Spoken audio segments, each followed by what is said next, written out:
साहुणम। आपने आपको आप में वर लिया, चेतना को स्वयं ही प्रखर कर लिया। वीतरागी प्रभु हे महावीर जिन, आदिनाथ प्रभु तुम हो तारण तरण। आपके द्वै चरण में विनम्र नमन, आपके द्वै चरण में विनम्र नमन।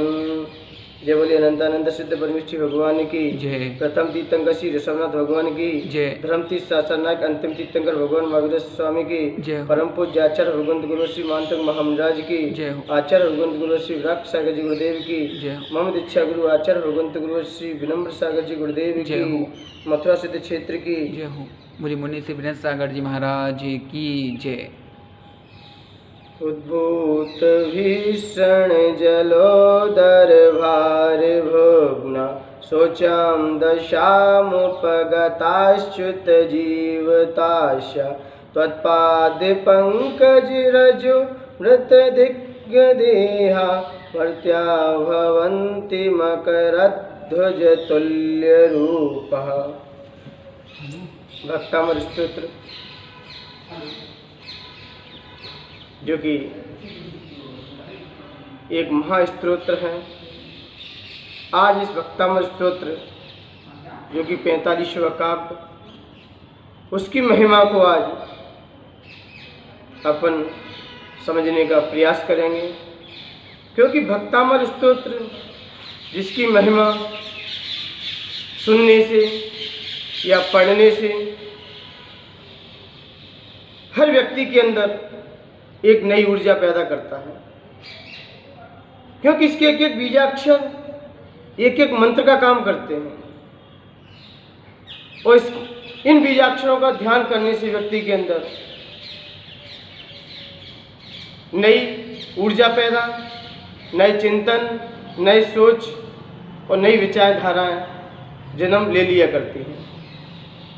क्योंकि भक्तामृत स्तोत्र महर्षियों ने भी कहा है कि कितनी भी घर में परेशानी हो, कितनी भी पीड़ाएं हों, लेकिन जिन महानुभावों ने भक्तामृत का सहारा लिया है, वास्तव में उनका जीवन भी उनके जीवन में भी बदलाव आया है। तो आइए उसी महिमा को अपन समझने का प्रयास करते हैं कि इस 45वें छंद की क्या महिमा है, क्या आचार्य महाराजों ने इसका व्याख्यान किया है। आज उसी को समझते हैं। तो सबसे पहले यहाँ पर प्रकरण आता है कि भक्तामृत स्तोत्र के माध्यम से कई वैज्ञानिक लोग और कई लोग इस पर अपनी रिसर्च भी कर रहे हैं। और 45वां छंद ऐसा सुना जाता है कि सभी रोगों का शमन करने वाला है, क्योंकि यह स्तोत्र 45वां छंद ये शरीर संबंधी नहीं, मानसिक संबंध भी ये बहुत काम करता है। और जिसके घर में दरिद्रता प्रवेश कर चुकी हो या करने वाली हो, तो सबसे पहले हमें इसके जाप का भी, इसकी जाप की भी का भी स्मरण करना चाहिए, इसकी जाप भी देना चाहिए। आइए पहले इसकी महिमा को समझते हैं। जब एक राजा, उज्जैन नगर के जो महाराजा थे, वो उनका राज्य अच्छे से चलता था। नृपशेखर नाम के राजा थे, जो बड़े सरल स्वभावी एवं सात्विक वृत्ति के थे, जिनकी महारानी विमलावती भी बड़ी पोलाइटनेस, एकदम जैसे राजा वैसी रानी थी। वैसे अधिकतर ये कम देखा जाता है कि राजा रानी एक से हो, क्योंकि पति पत्नी भी आजकल दोनों एक से मिल जाए तो बड़ा, ये कहते हैं बड़े किस्मत वाले हैं। क्योंकि पति मंदिर जाता तो पत्नी मंदिर नहीं जाती, और पत्नी मंदिर जाती है तो पति मंदिर नहीं जाता। लेकिन दोनों धर्मात्मा थे, धार्मिक अनुष्ठान कोई भी किया करते थे साथ में, पूजन आहार आदि देना दोनों साथ में दिया करते थे। तो दोनों का अच्छा जीवन यापन होता गया। उनके एक कुछ समय पर उपरांत एक पुत्र रत्न की प्राप्ति हुई। पुत्र रत्न जो कि बड़ा देखने में भी सुयोग्य लगता था, बड़ा मनोहर था, देखने में भी उसका लोग देखते ही रह जाते थे, बड़ा रूपवान था और बचपन से ही उसकी बुद्धि भी चतुर थी, प्रखर थी। लेकिन जब उसका नामांकन किया गया तो जब शास्त्रों के अनुसार उसका नाम हंसराज रख दिया। वो हंसराज बचपन से ही नटखटी, बचपन से ही वह पढ़ने की रुचि उसको बचपन से ही थी। तो जब बालक बड़ा होता गया तो 7 वर्ष का हुआ, तो राजा को जरा विकल्प आने लगा कि पुत्र की अब पढ़ाई की उम्र है। तो वहीं के पास में एक गुरुकुल था, वहाँ पर गुरुकुल में पंडित जी बड़े अच्छे बच्चों को पढ़ाया करते हैं। विद्याधन के लिए पंडित मनोहर दास जी, जो कि गुरुकुल के संस्थापक थे, गुरुकुल को देखा करते थे, गुरुकुल की देखभाल की उनके हाथ में थी और बच्चों को संस्कार करना भी उनका एक फर्ज था। एक उनके अंदर एक लालकता, एक अंदर से एकदम उनके अंदर उत्कंठा जागती थी कि सारे बच्चे संस्कारितवान हो, कोई बच्चा संस्कारहीन ना हो। तो बच्चों को वो संस्कारित किया करते थे। लेकिन जैसे ही वो बालक हंसराज जब पढ़ने गया तो जैसे ही पढ़ने को हुआ तो जब पंडित जी ने उसकी बुद्धि की परीक्षा की, उसकी बुद्धि की भी समीक्षा की, तो बुद्धि उसकी बड़ी तीक्ष्ण थी। ऐसा लगता था कि यह वीक्षण ज्ञान उपयोगी है, क्योंकि इसका क्षयोपम भी बहुत अच्छा लगता है। तो जब क्षयोपम अच्छा लगता है तो टीचर को भी, तो अध्यापक को भी उस विद्यार्थी को पढ़ाने में रुचि होती है। और जिस विद्यार्थी का क्षयोपम कम हो तो अध्यापक भी पढ़ाने में संकुचाते हैं कि पढ़ाए कि नहीं पढ़ाए। लेकिन जिसका क्षयोपम अच्छा होता है तो पढ़ाने का अध्यापक का भी मन होने लगता है।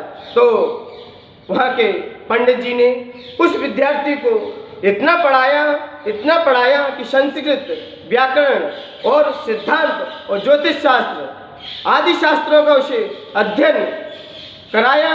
और जब अध्ययन में पारंगत हो गया तब उससे कहा कि आपने सारी विद्याओं का अध्ययन कर लिया है, सारी विद्याएं आपके अंदर प्रवेश हो चुकी हैं, अब आप अपने नगर की ओर जा सकते हैं, क्योंकि आपका कोर्स पूरा हो चुका है। तो जैसे ही 12 साल में उस बालक का कोर्स पूरा हुआ, अध्ययन पूरा हुआ, तब वह अपने नगर की ओर जैसे ही वह जाने लगा तो नगर में जैसे ही प्रवेश किया तो उसे पता चला कि मेरी माँ, जो विमलवती नाम था, मेरी माँ का देहांत हो चुका है। उसे जैसे ही पता चला तो घर पे जाके जब देखा तो माँ का मरण हो चुका। तो जैसे ही मरण हुआ तो वह बच्चा, उस बालक की आंखों में आंसू भर आए और बड़ा पिता के गले भर भर के रोने लगा, चीखने लगा, हे पिता, अब मैं किसके सहारे जीऊँगा, क्योंकि माँ बच्चों में संस्कार दिया करती है, माँ बच्चे का पालन पोषण किया करती है, अब मैं तो एक अनाथ हो गया। तब राजा भी बड़ा दुखी हुआ। राजा ने कहा, वास्तव में अब एक आपका जीवन अनाथ में हो चुका है, लेकिन पिता है तो पिता उसे संबल दिया करता था, उसे साहस दिया करता था। लेकिन जब वह राजगद्दी संभाला करता था, राजन अपनी राजगद्दी पर जब संभाला करता था तो उसे एक ही टेंशन लगी रहती थी कि अब बच्चे का पालन पोषण कैसे होता होगा। तब उसके मन में आया कि मुझे एक और शादी करनी है। शादी करने की वैसे राजा की कोई भावना नहीं थी, लेकिन जब बच्चे की ऐसी स्थिति देखी तो उसने एक और शादी का मन बनाया। जब उसकी दूसरी रानी, जब उसकी शादी हुई तो रानी घर में पधारी तो रानी बड़ी ही सुयोग्य थी, लेकिन उसके अंदर, रानी के अंदर कुटिलता और द्वेषता उसके अंदर पनपने लगी, क्योंकि रानी कमलावती रानी थी जो उसके अंदर एक ईर्ष्या की झलक भी उठ चुकी थी, क्योंकि वह विमलावती से बहुत विपरीत थी। तो जब जीवन यापन होते होते जब उस कमलावती ने भी एक पुत्र को जन्म दिया, तो जैसे पुत्र को जन्म दिया वो भी जब अपनी उम्र पे आया तो राजा ने उसको भी गुरुकुल में भर्ती करा दिया। तो वो भी बड़ा अच्छा सुयोग्य था, सुशील था और बुद्धि में भी प्रखर था। जब वह बालक विद्या अध्ययन में लीन था तो राजा ने विचार किया कि परिवार अपना सकुशल अच्छे से चल रहा है, तो उसके मन में विचार आया कि मैं कुछ उपरांत मैं अपने नगर की ओर जाऊं। उस नगर की ओर रक्षा करने के लिए राजा जब निकला तो दूसरे राज्य पर किसी ने आक्रमण कर दिया, तो उसकी सहायता करने के लिए वह राजा वहां से प्रस्थान कर गया। और जब उस राजा के साथ उसका साथ देने लगा, साथ देने के लिए तैयार हुआ, तो उसने अपनी रानी से कहा कि आपको इस पुत्र का अच्छे से ध्यान रखना है, क्योंकि इस पुत्र की आपको अच्छे से सहायता करनी है। इस पुत्र को आपको सुखी से रखना है, बड़ा खुश रखना है।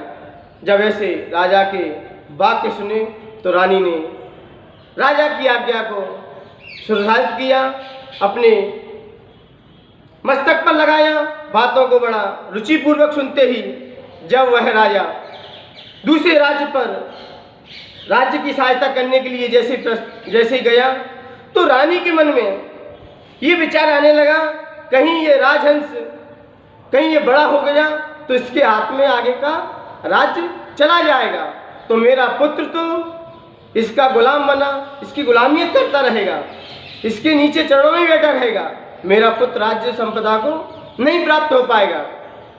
तो उस रानी ने अब ऐसा विचार किया कि यह मौका अच्छा है। तो जैसे ही मौका पाकर उस रानी ने उस पुत्र को भोजन के समय एक दिनाई दे दी।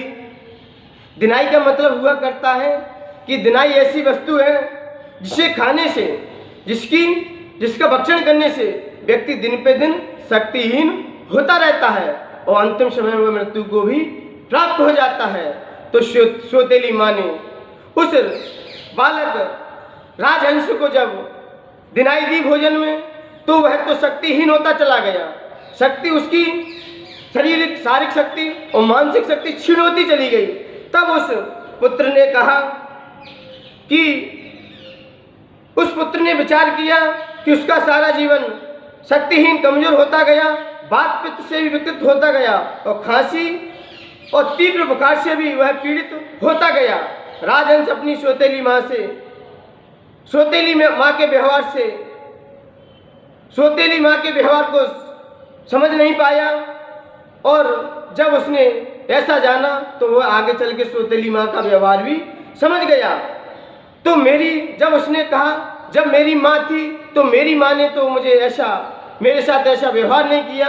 जब मैं अपनी माँ के साथ रहा करता था, जब मैं अपनी माँ के साथ जीवन यापन करता था तो मैं तो दिनों दिन शक्ति से भरता गया, लेकिन आपने मुझे कैसा भोजन कराया है जिससे मैं शक्तिहीन होता दिखाई दे रहा हूँ। जब उसने सारे राज को समझ लिया तो उसने नगर को भी छोड़ दिया। जब वह नगर को छोड़ते हुए जब वह आगे धीरे धीरे चलकर वह उज्जैनी नगर से नागपुर नगर में पहुंच गया। नागपुर के नगर के उद्यान में वह अपना जीवन यापन करने लगा। तो नागपुर के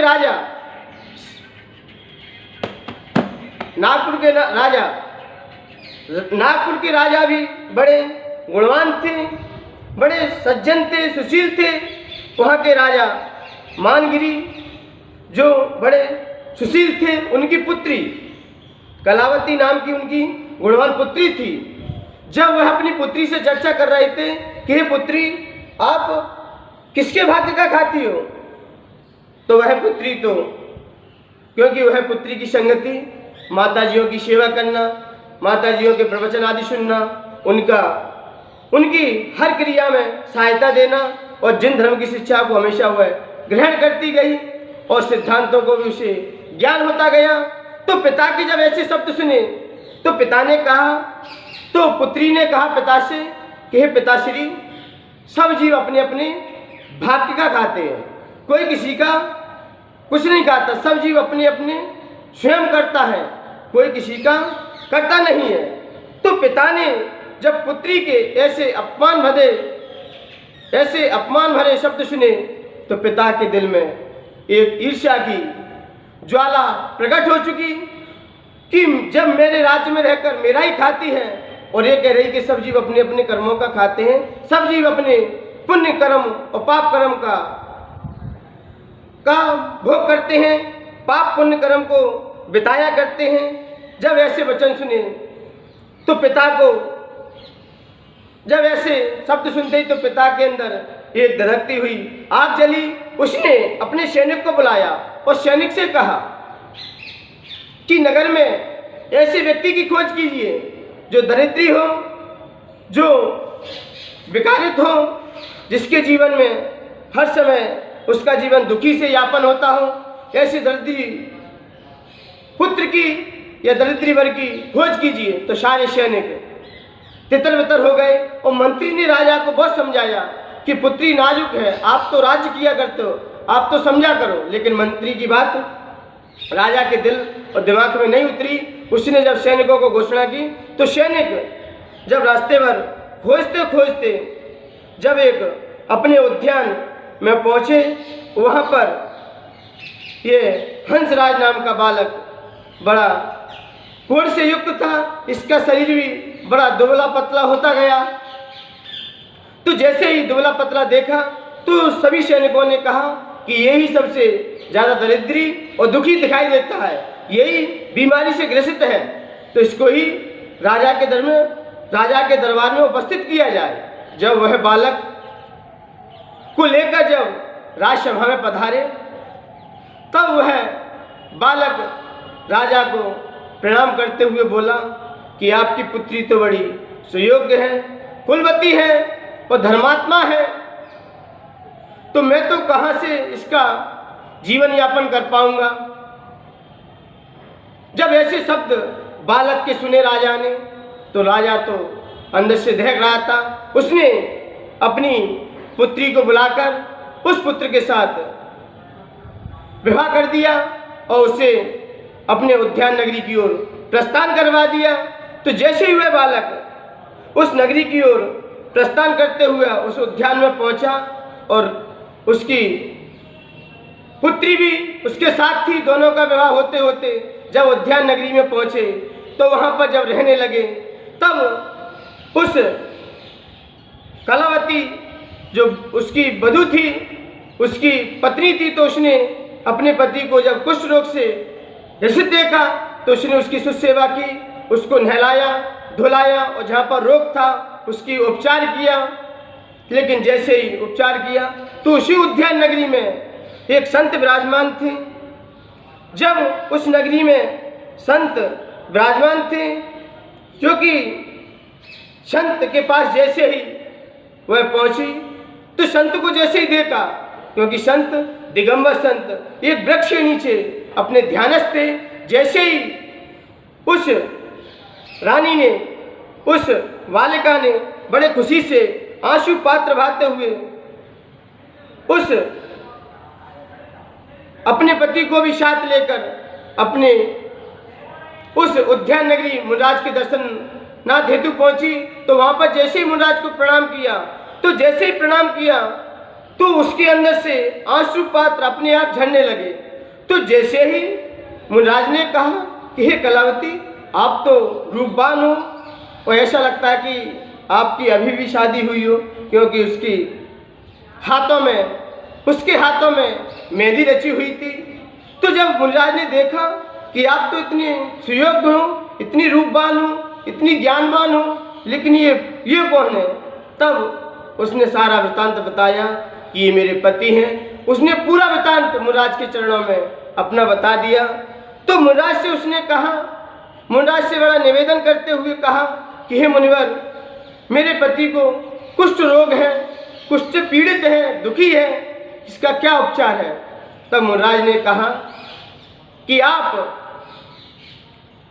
महास्तोत्र भक्तांबर का पाठ कीजिए और पाठ करते हुए जो इसमें 45वां छंद है, जो 45वें छंद की जो जाप है, ओम ह्रीम मरम नमो अक्षीण मानसाणम, और इसकी जो छंद का अर्थ है उसको आप पढ़िए और पढ़ते हुए 7 दिन तक के लिए आप ये संकल्प लीजिए कि मैं 7 दिन तक रिद्धिधारी मुनिराजों को डेली जाप किया करूँगा और डेली 45वें छंद का ध्यान किया करूँगा, क्योंकि इसका छंद का ध्यान करने से कई बीमारियाँ ठीक होती हैं। क्योंकि सुबह के प्रवचन में भी मैंने कहा था कि आचार्य विमल सागर जी गुरुदेव थे, वो हमेशा यही कहते रहते थे, वो हमेशा अपनी वाणी से दीन दुखी प्राणियों के लिए यही उपदेश देते थे कि जहाँ पर आपको रोग है, जहाँ पर आपको कोई रोग परेशान कर रहा है, तो आप उस रोग पर नमोकार मंत्र या ओम की स्थापना कीजिए और फिर ध्यान कीजिए, तो आपका भी रोग शमन हो जाएगा। तो ऐसे ही मुनिराज के जब वचन उस कलावती ने सुने, उस राजकुमारी ने सुने, तो वह राजकुमारी बड़ी गदगद हो उठी। तो जैसे ही गदगद हुई तो वह भक्तामर स्तोत्र का सुबह सुबह उठते ही अपने पति के साथ पठन किया करती थी। तो जैसे ही 7 दिन पूर्ण हुए तो उसका शरीर जो पूर्ववत था वैसा ही सुंदर एवं रूपवान होता गया। तब उसका जब ऐसा रूपवान शरीर को देखकर तो वह पुत्री भी, वह कलावती उसके साथ अपना जीवन यापन करने लगी। तो जैसे ही राजा नृप जब अपने युद्ध पर विजय प्राप्त कर जब वापस लौट रहे थे, जब वह नृप राजा जब अपने नगर की ओर आए, तो जैसे ही नगर की ओर आए तो उन्होंने राजमहल में आकर देखा कि राजहंस का तो पता ही नहीं है, मेरे पुत्र का तो यहाँ पर है ही नहीं।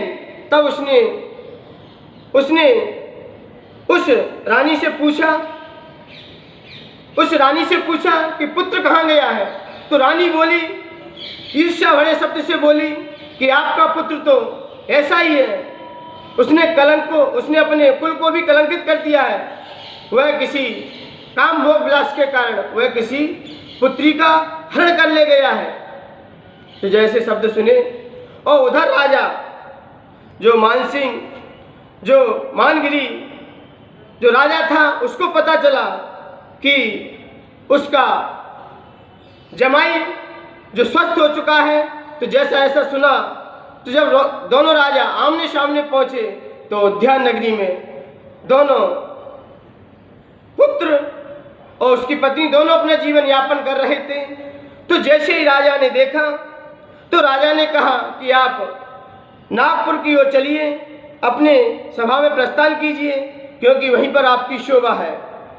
तो जैसे ही वह पुत्र जो उसका जमाई था और उस पुत्री जब दोनों सभा में गए, तो वहाँ पर जैसे ही उसने अपनी पुत्री से क्षमा याचना की कि पुत्री, मुझसे बहुत बड़ी भूल हो चुकी है।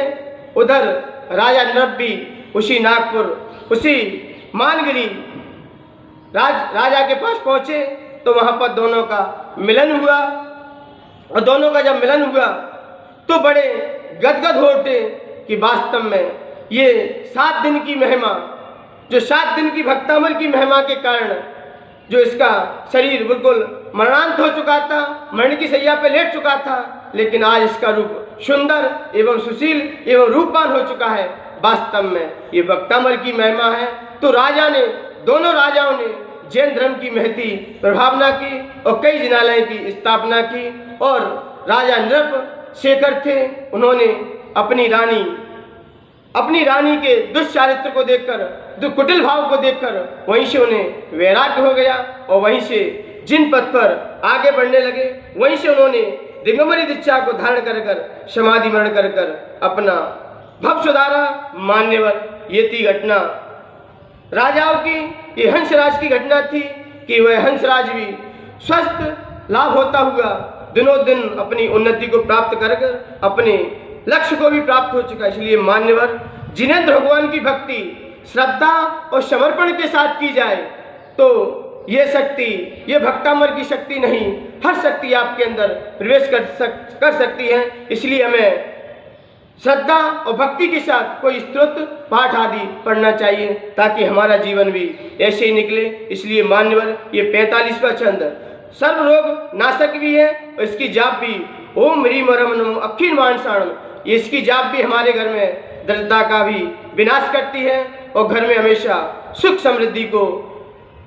समृद्धि से भरा करती है। इसलिए मान्यवर, इस भक्तामर स्तोत्र की महिमा को आपने समझा, आपने जाना, अपने जीवन में भी भक्तामर की महिमा को जानकर अपने जीवन में भी धारण करना चाहिए। जय बोलिए आचार्य भगवंत गुरुवर श्री मानतंग महामंडराज की, आचार्य भगवंत गुरुवर श्री विराग सागर जी गुरुदेव की, आचार्य भगवान गुरुवर श्री विनम्र सागर जी गुरुदेव की।